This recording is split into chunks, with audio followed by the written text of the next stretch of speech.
Complete हो गई। अब मेन टॉपिक आता है बैलेंस कैसे करें। लोग बीकॉम तक एमकॉम तक पहुंच जाते हैं, उनको बैलेंसिंग नहीं आती है, बैलेंस नहीं कर पाते हैं अकाउंट। तो बैलेंसिंग कैसे करनी है वो ध्यान से आप देखिएगा, बहुत इंपॉर्टेंट है। हमने पोस्टिंग कर दी, अब आप अच्छा ये कार्टेज का अमाउंट नहीं लिखा, वो लिख लेते हैं 500।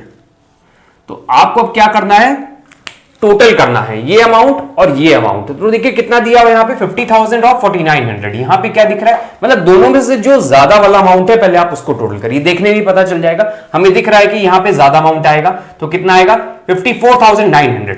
आपको कुछ नहीं करना है, जो भी दोनों में से हाईएस्ट अमाउंट होगा उसको यहां पर टोटल वाले कॉलम में लिख देना है। कितना है 54,900।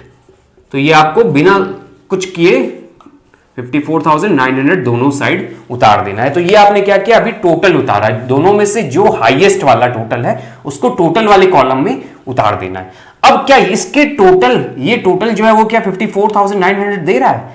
नहीं दे रहा है। नहीं दे रहा है तो यहां मतलब कुछ बैलेंस बचेगा, तभी हमने टॉपिक रखा है बैलेंसिंग कैसे करनी है। तो बैलेंस के लिए हमें क्या करना होगा, यहां लिखना होगा बाय बैलेंस कैरी फॉरवर्ड।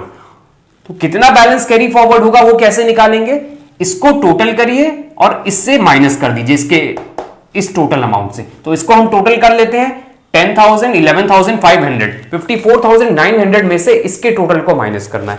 तो चलिए कर, तो यहां पे कितना आया था 54,900 में कितना माइनस करना है 11,500, तो हमारा आएगा 43,400। तो आपको यहां बैलेंस में कितना लिख देना है 43,400। यही बैलेंसिंग है, इसी को बैलेंसिंग कहते हैं। और ये इस कैश अकाउंट का बैलेंस कितना बचा हमारा 43,400। ये बहुत इंपॉर्टेंट है, इसको आप याद रखिएगा। फिर से एक बार रिपीट कर दे रहे हैं, दोनों में से जो हाईएस्ट है उसको आप टोटल साइड में उतार दीजिए।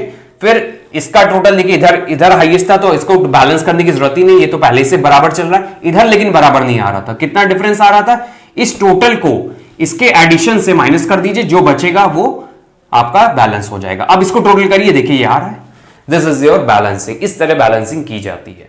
तो अब इसको आगे भी कैरी फॉरवर्ड किया जाता है, तो वो भी आप समझ लीजिए कैसे लिखेंगे। तो ये कब हुआ हमारा, हम इसको ईयर एंड पे बैलेंस करते हैं, not year and, month and पे। तो ये मंथ कब एंड होगा, जैन 31 को। तो हम यहां पे लिख लेते हैं जैन 31। ये क्लोजिंग बैलेंस जैन 31 को निकाला, क्योंकि जैन है, जैन के जो एंड डेट होती है मंथ की वो बैलेंस की डेट होती है, वही बैलेंस होता है। अब इसको नेक्स्ट मंथ कैरी फॉरवर्ड करते हैं, तो वो भी हम यहां लिख लेते हैं। बाय है तो क्रॉस होकर ट्रांसफर होता है, ध्यान रखिएगा। टू बैलेंस ब्रॉट डाउन, कितना आया था ये वाला अमाउंट 43,400।